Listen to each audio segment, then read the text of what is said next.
pekerja SMP Negeri 1 Sabu Barat. Kita sedang berada di ruangan ini dalam rangka sosialisasi budaya positif yang akan disampaikan oleh salah satu rekan kita, calon guru penggerak Ibu Elizabeth Kalemoy SS, di mana pada pertemuan pertama telah dilaksanakan kegiatan sosialisasi awal, dan hari ini kita masuk pada sesi yang kedua tentang sosialisasi budaya positif yang akan kita implementasikan di lingkungan sekolah kita di sini. Dan karena itu, sebelum kita memulai sosialisasi budaya positif yang akan disampaikan oleh calon guru penggerak kita atas nama Ibu Elizabeth Kalemoy SS, kita beri kesempatan kepada ibu sekolah-sekolah menyampaikan sepatah-patah pertemuan dengan sosialisasi budaya positif yang akan kita implementasikan di unit kerja kita di SMP Negeri 1 Sabah. Kepada Ibu, kesempatan kami. Terima kasih Bapak atas kesempatan yang diberikan. Selamat pagi. Pagi. Salam dan assalamualaikum warahmatullahi wabarakatuh.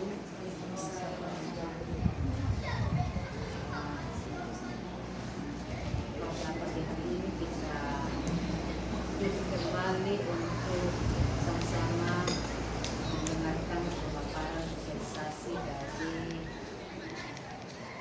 calon guru penggerak Ibu Elizabeth. Jadi saya selalu menghimbau untuk kita bahwa setiap kegiatan, baik kegiatan sekolah maupun kegiatan kinerja, kita harus selalu saling menopang, saling mendukung, sehingga apa yang kita laksanakan bisa mencapai hasil yang baik. Jadi hari ini aksi nyata dari Ibu Elis, sosialisasi budaya positif. Saya pikir ini sangat bagus supaya kita bisa implementasikan di dalam lingkungan sekolah dan lingkungan masyarakat kita.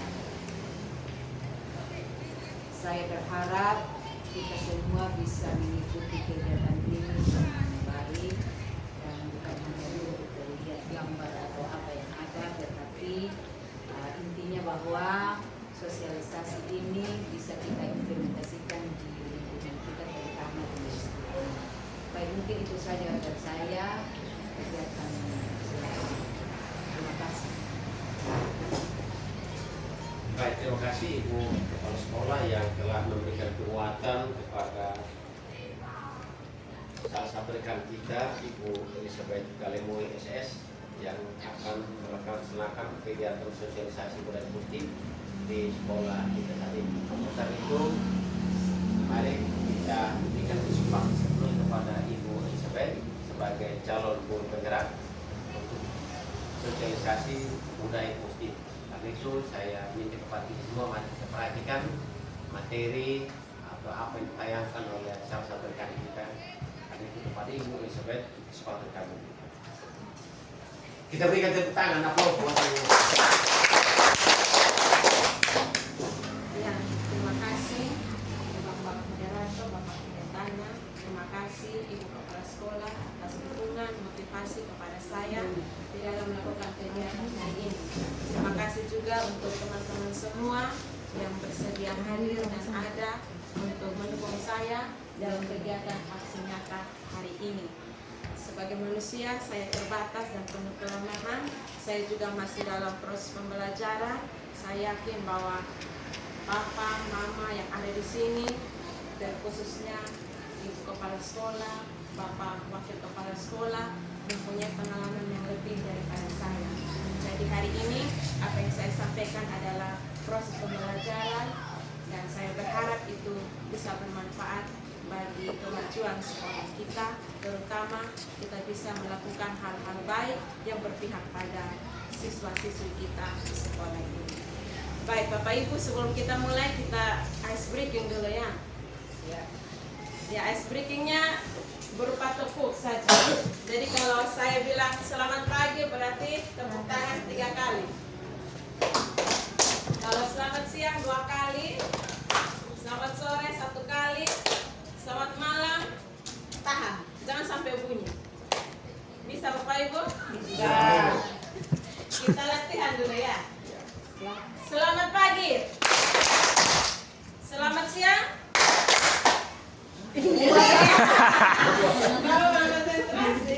Selamat sore. Selamat pagi. Selamat malam. Oke, sekali lagi jangan ada yang salah ya. Selamat pagi. Selamat sore. Selamat siang. Selamat malam. Oke, berarti sudah. Terima kasih.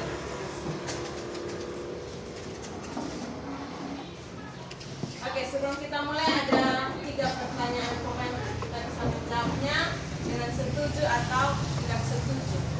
Pertanyaan yang pertama, hukuman dapat mendisiplinkan anak. Menurut Bapak Ibu, setuju atau tidak dengan pertanyaan ini bahwa hukuman itu dapat mendisiplinkan anak? Setuju. Dan kedua, pemberian hukuman dengan hal positif seperti membaca atau membersihkan halaman sekolah dapat meningkatkan disiplin anak. Setuju atau tidak setuju? Setuju. Yang ketiga, memberi penghargaan dapat meningkatkan motivasi belajar anak. Setuju. Oke, kita bungkus ya. Sebentar di akhir pembelajaran baru kita bisa koreksi. Apakah jawaban kita ini benar atau tidak? Ya, baik Bapak Ibu, rekan-rekan terkasih semua, dalam sosialisasi hari ini ada 6 pembelajaran yang akan kita pelajari. Yang pertama, disiplin positif dan nilai-nilai kebajikan universal. Yang kedua, teori motivasi, hukuman, penghargaan, dan restitusi. Yang ketiga, keyakinan jelas. Keempat, kebutuhan dasar manusia dan dunia berkualitas. Yang kelima, restitusi, posisi lima, posisi kontrol. Yang keenam, restitusi, selektif dan restitusi. Masuk pada disiplin positif dan nilai-nilai kebajikan universal.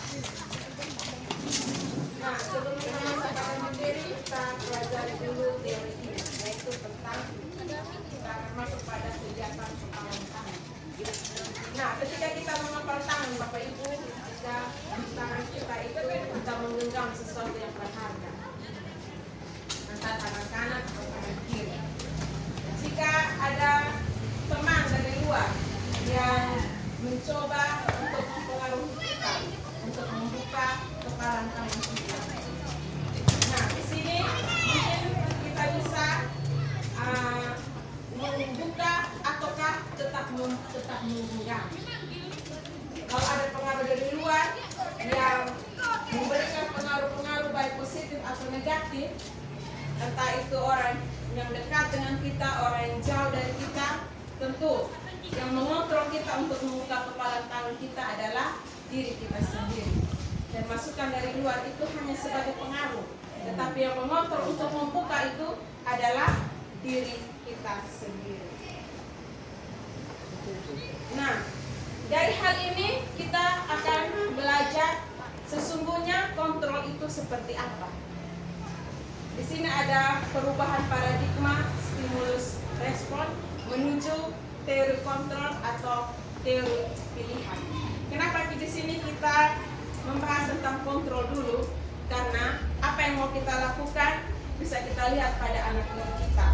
Apakah yang mereka lakukan itu karena kesadaran mereka sendiri atau karena tekanan-tekanan kita sebagai guru, karena kita memberikan hukuman atau karena kita memberikan penghargaan. Jadi itu yang mengantar kita untuk memahami motivasi yang dilakukan oleh anak-anak didik kita di dalam kita memberikan mereka contoh-contoh atau kebaikan. Apakah itu karena kesadaran mereka dari dalam diri mereka, ataukah hanya karena supaya mereka menghindari ketidaknyamanan dan untuk memperoleh pujian atau penghargaan. Nah, jadi sesungguhnya pemilik kontrol itu adalah diri pribadi kita sendiri. Begitu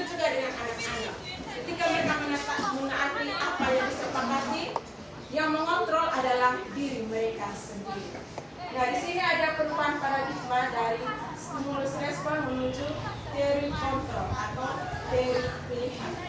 Kita ada lihat perubahan di situ. Nah, kalau menurut stimulus respon, kita mencoba mengubah orang agar berpendapat sama dengan kita. Tetapi dalam teori kontrol atau pilihan, kita berusaha memahami pandangan orang lain tentang dunia. Menurut stimulus respon, perilaku buruk dilihat sebagai suatu kesalahan. Tetapi dalam teori kontrol, semua perilaku memiliki tujuan atau alasan. Dalam stimulus respon, orang lain bisa mengontrol saya. Tetapi dalam teori kontrol, hanya Anda atau hanya saya yang bisa mengontrol diri saya sendiri. Dalam stimulus respon, saya bisa mengontrol orang lain. Tetapi dalam teori kontrol, Anda tidak bisa mengontrol orang lain. Dalam stimulus respon, pemaksaan ada pada saat bujukan gagal. Tetapi dalam teori kontrol, kolaborasi dan konsensus menciptakan pilihan-pilihan baru. Dalam stimulus respon, model berpikir menang kalah. Tetapi dalam teori kontrol, model berpikir menang-menang. Nah, dalam pembelajaran Album Merdeka, yang harus kita pahami dan yang mungkin menjadi pilihan terbaik adalah teori kontrol. Supaya motivasi intrinsik yang baik itu muncul dalam diri anak sesuai dengan harapan ataupun keyakinan-keyakinan yang kita buat di sekolah dan di kelas kita. Nah, Bapak Ibu, rekan-rekan terkasih, berikut ini adalah main mapping dari kegiatan kita hari ini. Diambil dari teori kontrol oleh Dr. William Glasser dan juga Ian Blosser. Oke, jadi dari teori kontrol itu yang pertama bahwa kita tidak bisa mengontrol orang lain. Itu meliputi makna disiplin di situ. Bahwa disiplin adalah belajar kontrol diri dan menggali potensi kita agar tercapai tujuan mulia, yaitu menjadi seseorang yang kita inginkan berdasarkan nilai-nilai yang kita hargai. Kemudian teori kontrol yang kedua bahwa semua perilaku memiliki tujuan. Nah, di situ masuk sudah teori motivasi. Ada dua di situ, motivasi ekstrinsik dan motivasi intrinsik. Untuk penghukuman dan penghargaan itu dia masuk dalam motivasi ekstrinsik. Sementara untuk menghargai diri sendiri karena kesadaran bahwa hal-hal baik yang ada di sekolah ini untuk nilai harga diri kita atau nilai harga dari siswa itu, maka itu adalah motivasi intrinsik, yaitu yang berkaitan dengan nilai-nilai kebajikan universal. Yang berikut model belajar menang-menang, kolaborasi dan konsensus menciptakan pilihan-pilihan baru. Itu masuk pada 5 posisi kontrol. Bagaimana kita guru menempatkan diri kita agar disiplin positif itu kita terapkan dengan cara yang paling tepat.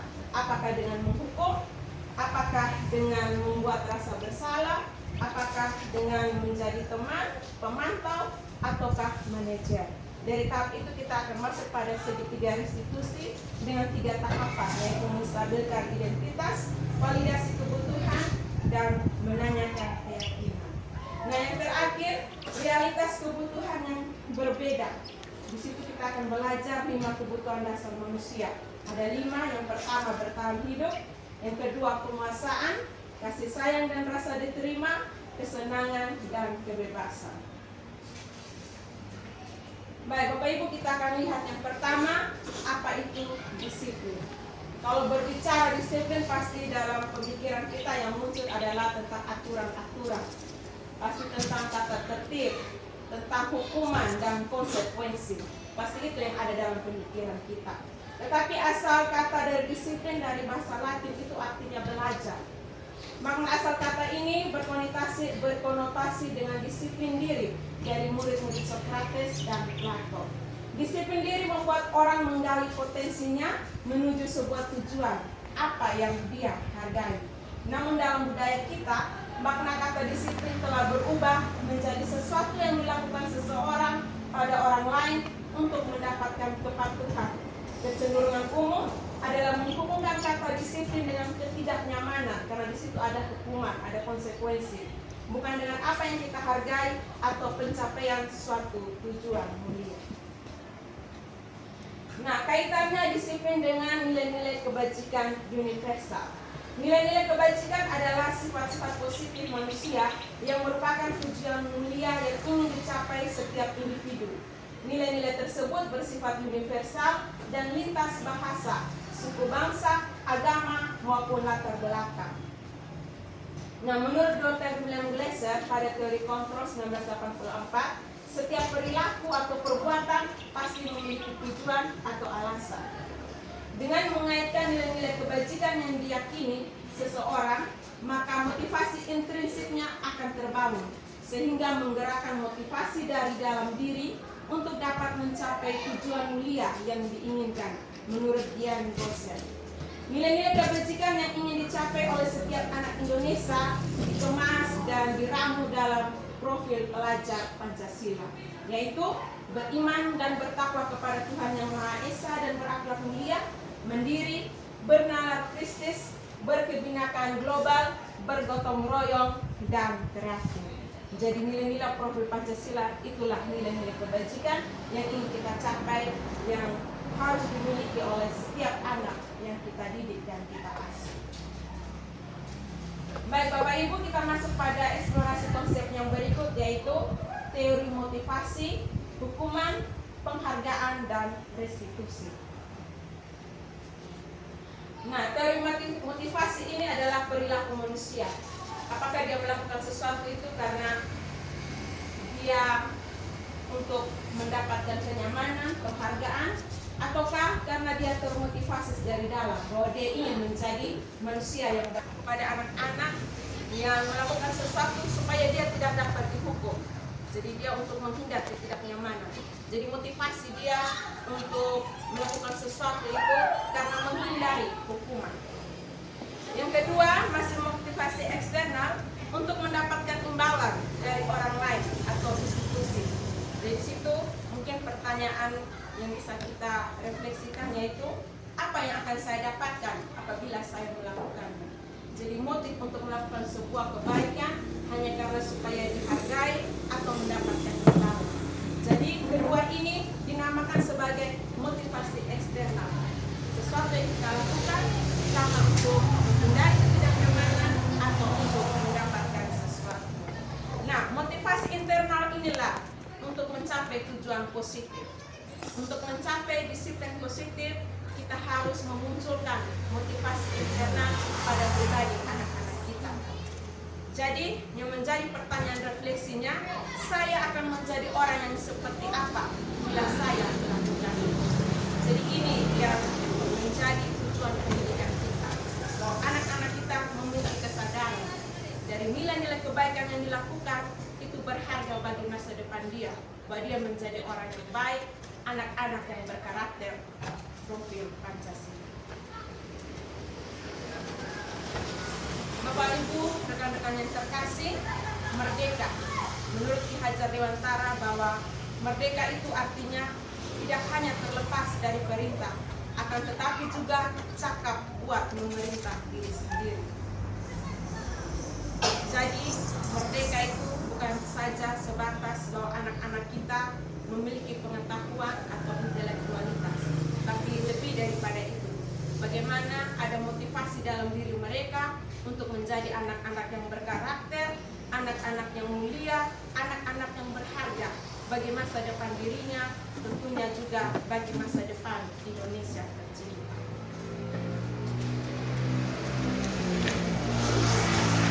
Ya, Bapak Ibu, ini pendalaman untuk penghukuman dan penghargaan. Selama ini lebih banyak kita lakukan untuk mengatasi masalah anak-anak kita. Jadi ada dua pengaruh, ada pengaruh jangka pendek dan jangka panjang, baik itu berupa penghargaan atau penghukuman. Dalam teori kontrol ini dikatakan bahwa penghargaan itu tidak efektif. Kenapa?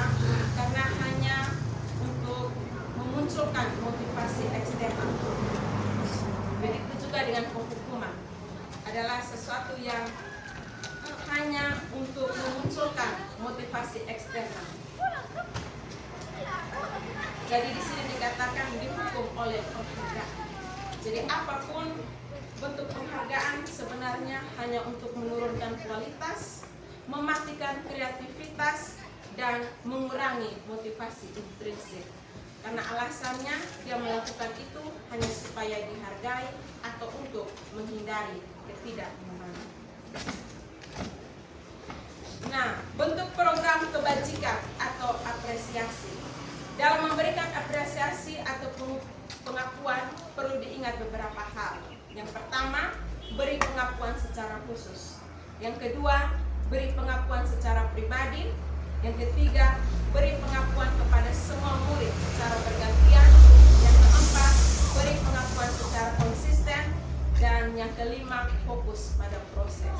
Jadi ini menjadi acuan kita bagaimana kita mengapresiasi siswa-siswi kita dengan berbagai karakteristik dan potensi yang berbeda-beda. Mungkin mereka ada kelemahan di tiap-tiap pelajaran, tetapi mereka sebenarnya punya kekuatan potensi yang belum mereka kenal, dan tugas kita guru adalah supaya menuntun mereka dengan cara apresiasi-apresiasi yang baik, supaya hal-hal yang positif itu menjadi kebiasaan di dalam diri anak kita. Nah, contoh pengakuan atau apresiasi kebajikan yang bisa kita lakukan. Di situ ada kalimat pembukanya, di situ ada nilai kebajikannya, dan ada situasinya. Contoh yang pertama itu pada situasi saat seseorang atau anak kita menolong murid atau menolong temannya di kelas kita. Jika kita mendapati hal itu, mari kita beri apresiasi supaya menguatkan karakter yang baik itu dikuatkan dan menjadi kebiasaan. Kita bisa memulainya dengan berkata, oh kemarin ibu ada lihat, ternyata empatimu besar sekali, kau sudah menolong temanmu. Itu bentuk apresiasi yang punya pengaruh untuk memunculkan motivasi intrinsik pada diri anak. Yang kedua, mungkin pada situasi saat anak didik kita membantu teman-temannya dalam menyelesaikan tugas kelompok atau menjadi tutor sebaya bagi teman-temannya di kelas. Kita bisa menghargai anak ini, mengapresiasi apa yang dia lakukan dengan menyatakan, saya menghargai bahwa kau sangat peduli dengan perkembangan belajar teman. Kita bisa mengatakan itu untuk memperkuat kebajikan yang ada dalam dirinya, yaitu kepedulian kepada sesama. Yang berikut, mungkin ada situasi bahwa kita melihat anak-anak kita, siswa-siswi kita, tanpa kita perintah, dia memilih atau memungut sampah yang ada di depannya. Mari kita apresiasi dan kita hargai. Terima kasih sudah memilih memungut sampah, sudah peduli dengan lingkungan kita. Kamu adalah anak yang bertanggung jawab. Kita bisa mengapresiasi dengan hal-hal seperti itu supaya hal-hal baik atau karakter baik itu diperkuat dan menjadi kebiasaan. Nah, sekarang ini ada pertanyaan untuk kita semua supaya semakin kita memahami peran kita sebagai guru di dalam menuntun anak untuk memunculkan motivasi intrinsik. Oke, jadi jawabannya Bapak Ibu pilih. Setiap pernyataan itu jawabannya hukuman atau konsekuensi. Di situ ada pernyataan yang pertama, mencatat 100 kali di dalam buku kalimat, saya tidak akan terlambat lagi karena terlambat ke sekolah. Menurut Bapak Ibu itu hukuman atau konsekuensi? Hukuman. Konsekuensi. Belajar terlambat. Tulis 100 kali. Ada yang konsekuensi, ada yang hukuman. Hukuman itu biasanya dia muncul secara tiba-tiba ya. Kalau anak besar kita langsung menghukum dia secara serta-merta. Ya, itu hukuman. Kalau konsekuensi itu lebih ke tanggung jawab. Kalau buat ini berarti konsekuensinya apa? Oke, yang kedua, lari mengelilingi lapangan basket 2 kali karena terlambat hadir di sekolah. Hukuman. Oke, yang ketiga, murid diminta untuk push up 15 kali karena tidak menggunakan masker ke sekolah. Ya?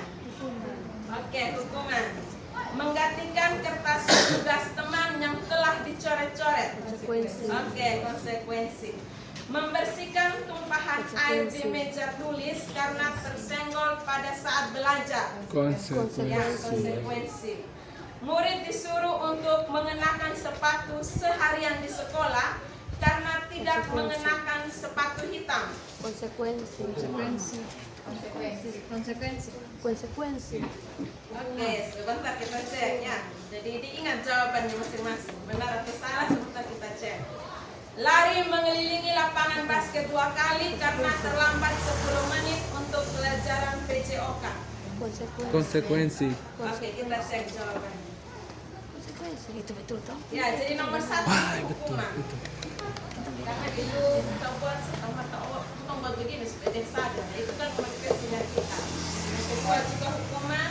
Yang ketiga push up itu hukuman. Menggantikan kertas kawan itu konsekuensi. Membersihkan tumpahan itu konsekuensi. Murid disuruh mengenakan sepatu seharian itu juga hukuman. Ya, karena tidak mengenakan sepatu hitam. Lari mengelilingi lapangan basket itu konsekuensi karena mungkin kawan-kawannya sudah duluan tapi karena dia terlambat dia harus melakukan pemanasan. Jadi itu sebuah konsekuensi yang kita menjawab. Ya, pertama di sini kita lihat perbedaan antara hukuman dan konsekuensi. Jadi hukuman merupakan sesuatu yang menyakitkan yang harus terjadi. Kalau saya ingat dulu waktu saya sekolah di SD, SMP, terlalu banyak menerima hukuman dari guru karena dianggap tidak mampu. Itu membekas dalam ingatan saya sampai sekarang ini. Jadi hukuman itu dia efeknya menyakitkan, bahkan dalam jangka waktu yang panjang. Ya, yang berikut bisa juga membuat anak sakit secara fisik maupun hati untuk jangka waktu yang lama. Yang berikut, anak membenci kedisiplinan. Anak yang boleh dihukum dan itu menyakitkan dia akan membenci dari kata disiplin. Yang berikut, sifatnya berupa paksaan. Ada juga yang mendorong anak menyakiti diri sendiri, dia menjadi malu dengan dirinya karena dia dihukum, dia malu dengan kawan-kawannya. Jadi dia menyakiti dirinya sendiri. Konsep diri yang buruk, ketika dihukum anak memiliki identitas buruk tentang dirinya. Kalau dia ini buruk, dia seperti ini. Ya, yang berikut, anak belajar untuk menyembunyikan kesalahan. Jadi kalau kita sering menghukum anak-anak, kadang-kadang mereka malah tidak jujur, mereka sembunyi. Mau mengatakan yang jujur itu susah sekali karena mereka takut dihukum. Yang berikut, anak merasa marah, merasa bersalah, dipermalukan, dan mereka merasa tidak dihargai. Nah, sementara konsekuensi lebih ke tanggung jawab dari setiap perbuatan yang dilakukan, bahwa sesuatu itu harus terjadi. Bahwa membuat anak merasa tidak nyaman dalam konsekuensi juga membuat anak tidak nyaman tapi dalam jangka waktu pendek. Berbeda dengan hukuman itu dia dalam jangka waktu yang lama. Konsekuensi anak menghargai disiplin. Dalam konsekuensi ada stimulus dan tanggapan. Dalam konsekuensi mendorong anak agar mudah menyesuaikan diri. Dalam konsekuensi konsep dirinya menjadi lebih baik. Anak belajar untuk mematuhi aturan. Anak kehilangan hak, dibuat tidak nyaman, diasingkan, tapi untuk sementara. Itu perbedaan antara hukuman dan konsekuensi. Nah, kalau begitu apa yang harus kita lakukan? Mari kita pahami apa itu restitusi. Jadi restitusi adalah proses menciptakan kondisi bagi murid untuk memperbaiki kesalahan mereka, sehingga mereka bisa kembali pada kelompok mereka dengan karakter yang lebih kuat. Restitusi juga merupakan proses kolaboratif yang mengajarkan murid untuk mencari solusi untuk masalah mereka dan membantu murid berpikir tentang orang seperti apa yang mereka ingin, orang seperti apa yang menjadi tujuan hidup mereka, dan bagaimana mereka harus memperlakukan orang lain. Nah, di sini ada tabel untuk kita memahami bagaimana identitas yang dimunculkan saat kita menerapkan hukuman, konsekuensi, dan restitusi. Jadi ketika kita menerapkan hukuman, maka akan memunculkan identitas gagal pada diri kita. Jika kita menerapkan konsekuensi dan restitusi, itu akan memunculkan rasa disiplin atau ketaatan kepada anak. Tetapi Untuk identitas gagal dalam penghukuman itu arahnya negatif, konsekuensi netral, restitusi yang identitas sukses, dan itu hal yang positif bagi Anda.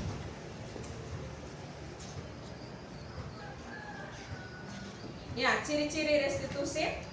Yang pertama, bukan untuk menebus kesalahan, namun untuk belajar dari kesalahan. Karena namanya kesalahan itu manusiawi. Kita sebagai guru saja kita masih sering melakukan kesalahan. Yang kedua, memperbaiki hubungan.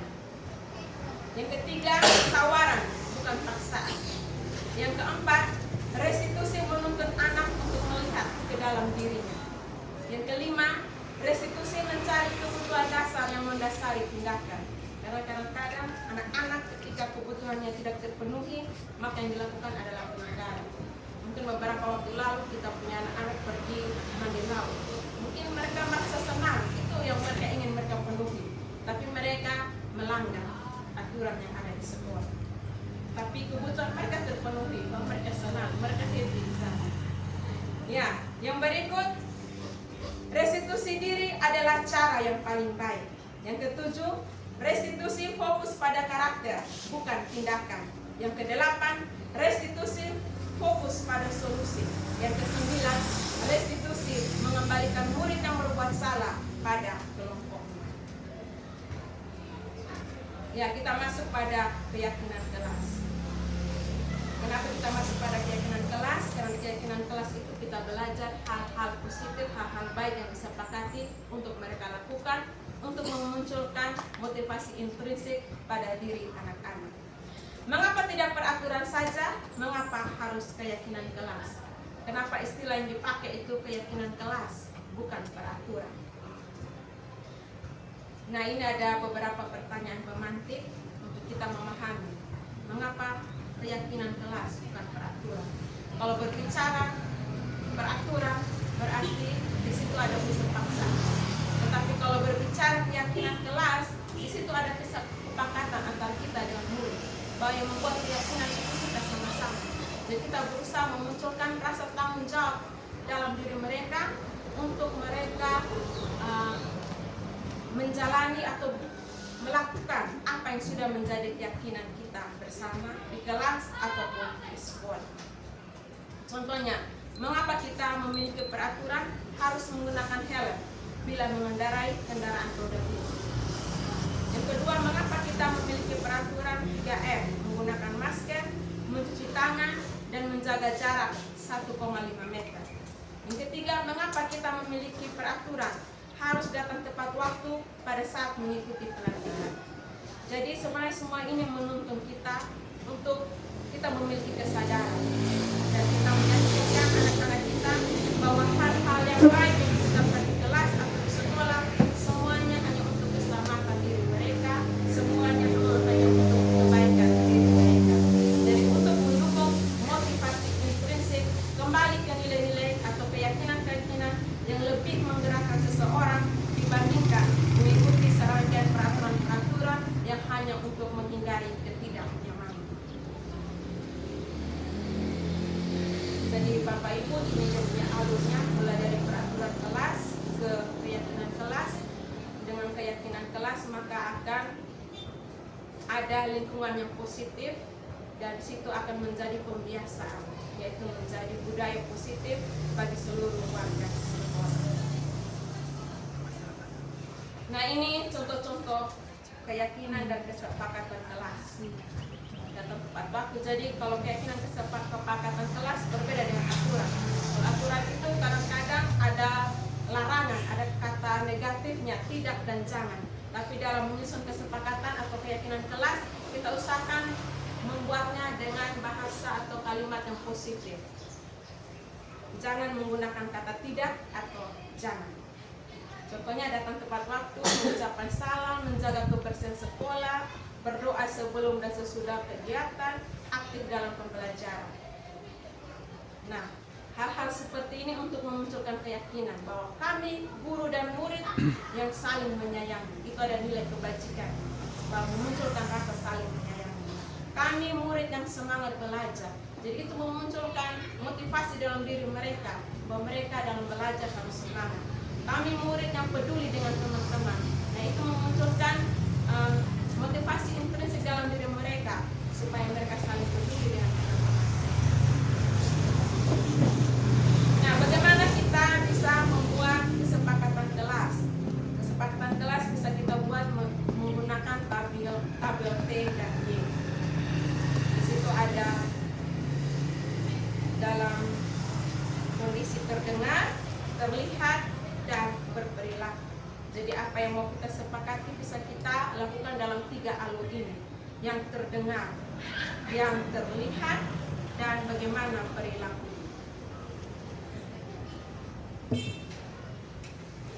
Ya, yang terdengar contohnya, satu orang berbicara, yuk saya bantu. Nah, dari kita mendengar apa yang dilakukan itu, kita sudah bisa membuat sebuah kesepakatan bahwa di dalam kelas ini kita harus saling peduli, saling menolong satu dan yang lain. Bisa juga kita mengamati dengan cara yang terlihat bahwa memegang barang milik orang lain hanya dengan izinnya. Jadi kita bisa membuat kesepakatan bahwa meminjam barang atas seizin. Yang kemudian berperilaku, kita bisa lihat dari perilaku anak-anak. Yang baik itu yang bagaimana? Kalau tersenyum saling menyapa, yang mereka lakukan itu baik, mari kita buat itu menjadi kesepakatan di kelas kita masing-masing.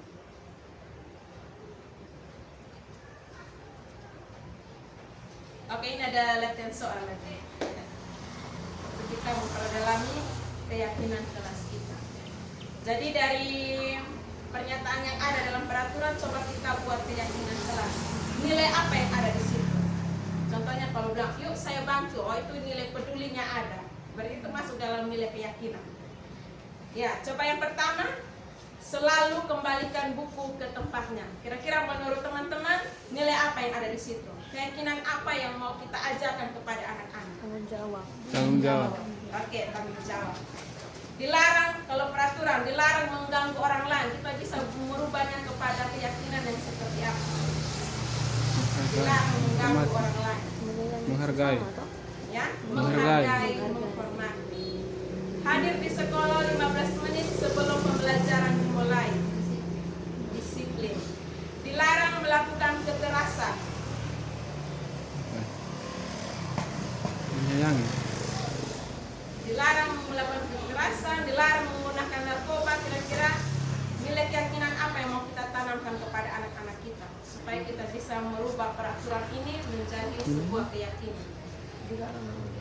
Karena dalam keyakinan itu sebisa mungkin menghindari kalimat negatif, tapi harus kalimat positif. Menghimbau. Ya, mengenai diri, menghimbau. Oke, ini kita cek ya Bapak. Oke. Yang berikut, bergantian atau menunggu giliran. Tertib. Tertib. Disiplin. Gunakan masker. Nilai keyakinan yang mau kita kuatkan apa?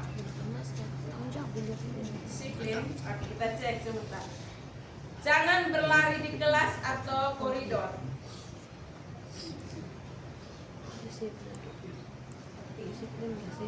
Oke, kita cek ya. Ya, selalu kembalikan buku itu tanggung jawab. Dilarang mengganggu, menghormati orang lain. Harus di sekolah menghormati orang lain dan berkomitmen. Dilarang melakukan kekerasan, keselamatan, dan juga menghormati orang lain. Dilarang menggunakan narkoba, itu keyakinan kelasnya adalah kesehatan, bisa juga keselamatan. Bergantian atau menunggu giliran, menghormati orang lain. Belajar nilai kebajikan untuk bersabar. Gunakan masker, itu nilai keyakinannya adalah kesehatan dan keselamatan. Ya, sama juga yang jangan berlari di kelas atau koridor, keselamatan dan keamanan. Baik, Bapak Ibu, rekan-rekan semua, kita masuk pada kebutuhan dasar manusia dan yang berkualitas. Kebutuhan dasar manusia di sini ada 5. Yang pertama, bertahan hidup. Yang kedua, kasih sayang dan rasa diterima. Yang ketiga, penguasaan. Yang keempat, kesenangan. Dan yang kelima, kebebasan. Kalau omong bertahan hidup, mungkin kita bisa lihat saat mereka bertengkar atau berkelahi sampai melibatkan fisik. Mungkin kita yaitu untuk bertahan hidup. Dia sudah pukul saya di luar rumah, maka saya juga harus membela diri saya. Jadi itu termasuk pada kebutuhannya mereka, bahwa mereka bertahan hidup, melindungi diri mereka dari kecelakaan dan lain sebagainya. Ya, kebutuhan dasar manusia yang kedua adalah kasih sayang dan rasa diterima. Ini adalah kebutuhan yang paling dasar. Kita melihat siswa-siswi kita dengan berbagai karakter mereka. Ada yang sudah mamanya meninggal, ada yang hanya tinggal dengan bapaknya, dan mungkin rasa kasih sayang itu tidak mereka temui di rumah, dan kadang-kadang kita mengomel karena mereka sering cari perhatian dari kita. Coba kita telusuri, mungkin yang mereka butuhkan dari kita adalah rasa kasih sayang dan diterima. Kebutuhan dasar manusia yang berikut adalah penguasaan. Penguasaan ini lebih ke pengakuan atas kemampuan mereka, atas prestasi mereka. Jadi ketika mereka berhasil dalam satu hal yang kecil pun, mari kita hargai mereka dan memberikan pujian. Itu menguatkan atau memenuhi kebutuhan mereka untuk di bagian penguasaan. Jadi mungkin bisa kita lihat pada anak-anak kita yang ketika mereka tidak mampu dalam bidang akademik, mereka disitu tidak mendapat pengakuan karena mereka memang tidak mampu. Tapi mungkin mereka mampu di bidang yang lainnya. Tapi ketika kebutuhan mereka untuk penguasaan itu terpenuhi, bisa menyebabkan mereka berperilaku yang buruk. Contohnya mereka mengadu teman-teman yang berkelahi. Itu karena mereka butuh akan rasa pengakuan. Jadi yang mereka lampiaskan kepada hal-hal yang negatif. Mereka butuh pengakuan, tetapi karena tidak terpenuhi, maka akan lahir lari ke hal-hal yang negatif. Nah, yang berikut adalah kesenangan dan kebebasan. Ini mungkin menyangkut kegiatan pembelajaran di kelas kita. Ada anak-anak yang dalam gaya belajar, dia tidak suka hanya mencatat terus, tapi dia suka juga dengar lagu. Dia suka game, itu memenuhi keinginan dia dalam hal kesenangan atau kebebasan.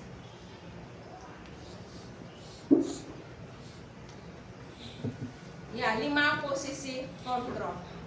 Jadi ada motivasi, ada identitas gagal atau kontrol dari luar, ada identitas berhasil atau sukses yang juga kontrol dari luar, tetapi ada identitas berhasil atau sukses itu kontrol dari diri. Seperti sudah dijelaskan tadi bahwa yang identitas gagal itu hukuman, identitas berhasil, sukses tapi masih kontrol dari luar yaitu penghargaan. Tetapi identitas berhasil atau sukses itu muncul dari diri sendiri, yaitu dalam bentuk menghargai diri sendiri. Berarti harus masuk pada kegiatan restitusi. Nah, dalam restitusi ini ada 5 posisi kontrol yang pasti kita sering lakukan tapi kita tidak menyadari itu. Yang pertama ada kita menempatkan diri dalam posisi kontrol penghukum. Ya, ciri-ciri posisi kontrol penghukum yang sering kita lakukan adalah menghardik, menunjuk-nunjuk, menyakiti, menyindir, berbicara dengan suara yang keras, itu masuk dalam penghukum. Karena hukuman itu tidak hanya kita melakukan kekerasan fisik kepada anak-anak, tetapi melalui verbal dengan cacian, makian, itu masuk dalam penghukum. Yang kedua, 5 posisi kontrol yang kedua adalah membuat orang merasa bersalah. Jadi kita berceramah, kita yang menjadi fokusnya, terus kita mengatakan hal-hal yang membuat dia malu. Kecewa sekali karena kamu begini-begini, kamu seharusnya sudah tahu, tetap ya. Jadi kita menyudutkan dia sehingga dia merasa bahwa dia bersalah dan identitas yang muncul pada dirinya adalah identitas yang gagal, identitas yang buruk. Nah, yang berikut 5 posisi kontrol yang ketiga adalah teman. Nah, sebagai teman ini kita berbicara dengan suara yang lebih lembut. Kita menganggap siswa-siswi kita adalah teman. Teman ini demi ibu. Mau kamu tidak mau ingat tidak ibu pernah bantu, ingat tidak ibu pernah bantu dan lain sebagainya. Jadi dialog kita ini seolah-olah kita ini sebagai teman dengan lembut, dengan candaan. Nah, itu kita menempatkan diri kita sebagai teman. Yang berikut posisi kontrol kita sebagai pemantau. Pemantau di sini kita ketika kita ada anak-anak yang melanggar aturan, kita memberikan dia konsekuensi atau hukuman dan kita akan akan berkata, besok bapak atau ibu akan mengawasi kamu. Jadi itu lebih bersifat kepada posisi kontrol kita sebagai pemantau. Nah, posisi kontrol yang terakhir ini manajer. Manajer ini dia melakukan hal-hal seperti mengajukan pertanyaan-pertanyaan. Pokok pertanyaannya adalah apa yang kita yakini, apa yang bisa kau kerjakan untuk memperbaiki masalah ini. Jadi kita menguatkan pribadi anak. Jadi di sini murid meletakkan dirinya sebagai individu yang positif dalam dunia yang berkualitas. Bagaimana caranya kamu bisa memperbaiki masalah ini? Jadi kita kembalikan kepada anak untuk menemukan solusi dengan cara-cara yang baik yang menuntun supaya dia bertanggung jawab atas kesalahan yang dia lakukan.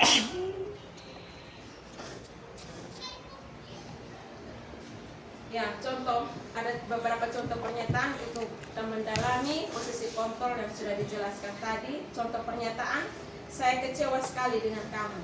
Itu adalah posisi kontrol untuk membuat orang merasa bersalah. Yang kedua, kamu tidak pernah benar melakukannya. Itu posisi kontrol penghukum, mungkin dengan nada yang lebih keras. Ayo lakukan demi ibu, demi bapak. Itu posisi kontrol sebagai teman. Apakah kamu mau mendapatkan stiker bintang hari ini? Ya, ini bisa sebagai pemantau. Ya, karena dalam proses pembelajaran. Yang berikut, bagaimana kamu bisa menyelesaikan masalah ini? Itu posisi kontrol sebagai manajer. Kamu selalu yang paling terakhir. Ya, jadi kita sering mengucapkan itu ya. Ternyata itu masuk dalam posisi kontrol penghukum. Anak memiliki identitas gagal karena dia selalu yang terakhir. Ya, jadi Bapak Ibu, antara peraturan, pemantau, konsekuensi, dan hadiah itu memunculkan motivasi ekstrinsik. Sementara nilai-nilai manajer dalam memperbaikinya memunculkan motivasi intrinsik pada diri anak. Nah, bagaimana kita bisa menerapkan restitusi khususnya sebagai seorang manajer? Nah, di dasar segitiga restitusi itu yang paling bawah adalah menstabilkan identitas. Jadi ketika ada anak-anak yang bermasalah, mari kita lakukan pertama dulu, menstabilkan identitas. Caranya adalah tidak membuat mereka merasa bersalah. Kita bisa mengatakan bahwa setiap orang pasti pernah melakukan kesalahan. Kamu bukan satu-satunya yang pernah melakukan ini. Itu berarti kita menstabilkan identitas dia supaya identitas gagal itu tidak muncul dalam diri dia, dalam diri anak. Setelah kita menstabilkan identitas anak, kita masuk pada tahap berikutnya, yaitu validasi kebutuhan. Karena seperti yang sudah saya katakan tadi, kadang-kadang anak-anak melanggar aturan atau membuat sikap-sikapnya negatif karena ada kebutuhan-kebutuhan dasar mereka yang tidak terpenuhi. Karena itu kita harus memvalidasi kebutuhan mereka. Cara kita menanyakan untuk memvalidasi kebutuhan anak adalah, kamu tentu punya alasan mengapa melakukan itu. Jadi coba kita tanyakan, kenapa mereka melakukan itu. Setelah mereka bercerita, kita tanyakan alasannya, mengapa dia melakukan hal tersebut. Yang kemudian kita juga bisa memvalidasi kebutuhan anak dengan bertanya, adakah cara yang lebih efektif untuk mendapatkan apa yang kamu butuhkan? Jadi ketika yang dia lakukan itu negatif, kita tawarkan kembali kepada dia. Mungkin ada cara yang lebih efektif, bukan seperti yang kamu lakukan, supaya kita tahu apa yang menjadi kebutuhan anak. Nah, langkah segitiga restitusi yang terakhir adalah menyatakan keyakinan. Dengan pertanyaan, contoh pertanyaannya, nilai-nilai apa yang telah kita sepakati. Jadi kita setelah tahu alasan dia melakukan sesuatu, kita tanya, dari sikap dia ini, apa yang sudah dia langgar dari kesepakatan atau keyakinan yang sudah disepakati bersama. Nah, setelah dia menyadari apa yang sudah dia langgar, kita bisa menuntun dia. Kamu ingin menjadi orang yang seperti apa? Atau bisa kamu memperbaiki masalah ini? Jadi kita tawarkan solusi, biarkanlah dia menemukan solusinya sendiri. Dan yang paling terakhir, kita menuntun dia supaya motivasi intrinsik. Dengan bertanggung jawab melakukan suatu hal, kamu ingin menjadi seperti apa? Jadi Bapak Ibu, itu langkah-langkah segitiga restitusi. Dan untuk posisi kontrol kita ini, yang 5 tadi, penghukum, penghukum, pembuat rasa bersalah, teman, pemantau, dan manajer. Yang paling diharapkan dalam alur merdeka ini bahwa kita menjadi menempatkan diri kita sebagai posisi control manager, tapi juga bisa kita memakai posisi teman dan pemantau untuk kita mengkombinasikan dalam restitusi yang kita lakukan. Jadi yang perlu kita hindari adalah penghukum, karena hukum itu dianggap sebagai posisi kontrol yang terendah yang harus kita hindari, karena akan menyebabkan rasa sakit pada diri anak dalam jangka waktu panjang dan memunculkan identitas gagal dalam diri anak. Nah, Bapak Ibu, ini ada beberapa contoh juga untuk kita bisa menstabilkan identitas anak. Membuat anak merasa gagal karena berbuat salah, tetapi tetap berpikir positif terhadap dirinya. Karena memang kesalahan itu manusiawi, tetapi harus diperbaiki dan harus dipertanggungjawabkan. Nah, untuk validasi kebutuhan, kita membantu murid mengenal kebutuhan dasar yang ingin dipenuhinya. Sehingga dia melakukan kesalahan itu pasti ada alasan. Ada sesuatu yang ingin dia capai. Kesenangankah, kebebasankah, kasih sayangkah, atau dia ingin mempertahankan dirinya. Jadi pada dasarnya, setiap tindakan manusia tujuannya adalah memenuhi basic needs atau kebutuhan dasar. Apakah itu power atau pengakuan, apakah itu freedom, kebebasan, love and belonging, cinta dan diterima, fun, kesenangan, ataukah survival. Ya, yang tahap terakhir dalam segitiga restitusi adalah menanyakan keyakinan. Jadi anak bisa melihat kesalahannya dihubungkan dengan kesepakatan nilai-nilai kebajikan yang sudah terangkum dalam kesepakatan atau keyakinan kelas. Dia bisa menghubungkan dan dia mau memperbaikinya. Sehingga identitas positif, identitas sukses itu dimiliki oleh anak, bukan identitas gagal.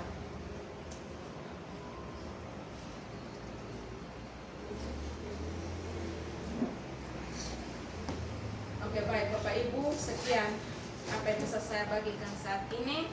Semoga bermanfaat bagi kita, karena memang di era merdeka belajar ini tujuan pendidikan kita seperti yang Bapak Ki Hajar Dewantara katakan, bahwa untuk menuntun anak dengan segala potensi dan kemampuannya supaya mereka mencapai keselamatan dan kebahagiaan yang setinggi-tingginya. Nah, keselamatan dan kebahagiaan ini berbicara tentang ilmu pengetahuan yang mereka terima dan juga didikan atau karakter yang mau kita munculkan, supaya kita sebagai guru, kita menuntun, kita mengatasi permasalahan mereka untuk kita memunculkan identitas positif dalam diri anak, supaya budaya positif di sekolah kita ini bisa menjadi pembiasaan. Tentu kita sebagai guru, kita yang harus menjadi teladan baik dalam seluruh sikap hidup kita, supaya ketika kita menuntun anak didik kita itu bisa berjalan dengan baik dan memunculkan motivasi intrinsik dalam diri mereka. Mereka mau menjadi orang yang seperti apa? Menjadi orang yang bertanggung jawab, menjadi orang yang peduli, menjadi orang yang penuh dengan kasih sayang, saling menghormati sesuai dengan nilai-nilai kebajikan yang sudah ada dalam profil pelajar Pancasila. Sekian dan terima kasih.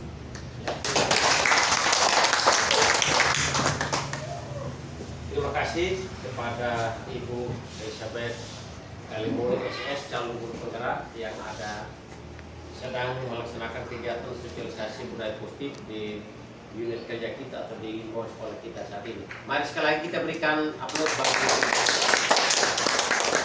baik Bapak sekalian, demikian sosialisasi budaya positif yang telah disampaikan oleh calon guru penggerak kita di sekolah ini, dan apa yang disampaikan oleh Ibu Elizabeth tadi, ada banyak hal-hal positif yang kita bisa ambil hikmahnya. Terkadang dalam implementasi kegiatan pembelajaran kita di kelas, kita tidak bisa membedakan mana hukuman dan mana konsekuensi. Ya, setelah dia menayangkan slide tadi, kita bisa membedakan mana hukuman yang tidak boleh kita laksanakan dan mana konsekuensi yang patut kita memberikan hal yang positif bagi anak-anak kita. Karena itu salah satu rekan kita, dan yang sudah masuk dalam database ini ada 2 teman kita, yaitu Ibu Dewi yang akan segera juga nanti 1-2 langkah lagi, dan teman-teman lain yang ada, kita semua akan ada dalam sistem ini. Ya, secara kebetulan ada dalam sistem ini baru 2 teman kita yang lolos dalam calon guru penggerak, sementara kita baik itu ASN maupun P3K sedang kita berproses, dan ketika nama kita masuk dalam database untuk ada dalam sosial seperti ini, tentunya suka tidak suka ini adalah tuntutan untuk menuju kepada kementerian sebuah sistem pembelajaran kita yang ada di sekolah ini. Baik, sekali lagi kami sampaikan terima kasih kepada Ibu Elizabeth Kalemoy yang telah melaksanakan kegiatan sosialisasi budaya positif, dan sekiranya pada pertemuan berikutnya dapat lagi kita bisa implementasikan di lingkungan sekolah kita, di lingkungan belajar kita, baik itu terhadap pendidik dan tenaga pendidikan yang ada di sekolah ini maupun anak-anak atau pada umumnya warga belajar yang ada di sekolah kita. Terima kasih, dan akhir kata kami menyampaikan terima kasih kepada rekan-rekan guru, Bapak Ibu guru pegawai, dan juga kepada Ibu Kepala Sekolah yang telah memfasilitasi Bapak Ibu guru semua yang ada di sini untuk kita mendengarkan sosialisasi budaya positif yang ada di lingkungan sekolah kita. Karena itu, mengakhiri seluruh pertemuan kita saat ini, kita tutup di dalam doa. Mari kita berdoa. Dan izinkan saya membawa dalam doa keyakinan saya Kristen. Kita berdoa. Allah Bapa kami di surga, terpuji-puji nama-Mu Tuhan. Yang begitu baik, yang memberikan nafas kehidupan bagi kami anak-anak, sehingga di pagi yang indah ini, di lingkungan pelajar kami, di unit kerja kami SMP Negeri 1 Saubara, telah kami mengakhiri kegiatan kami sosialisasi budaya positif yang telah disampaikan oleh salah satu rekan kami, Ibu Elizabeth Kalemoy, sebagai calon guru penggerak. Kami mohon kepada-Mu ya Tuhan, apa yang telah disampaikan oleh hamba-Mu pada kesempatan saat ini menjadi harapan baru bagi kami untuk bagaimana kami mengimplementasikan hal-hal yang positif dalam tindakan tutur kata kami, baik itu sebagai guru pegawai maupun sebagai siswa. Beri bagi kami senantiasa ya Tuhan, beri pengetahuan kesehatan yang dapat daripada-Mu, agar seluruh rakyat kegiatan kami dalam kami mendidik anak-anak bangsa di bangsa ini senantiasa kami terpelihara dengan damai sejahtera. Ini doa dan harapan kami Tuhan. Demi Kristus Tuhan kami berdoa. Amin.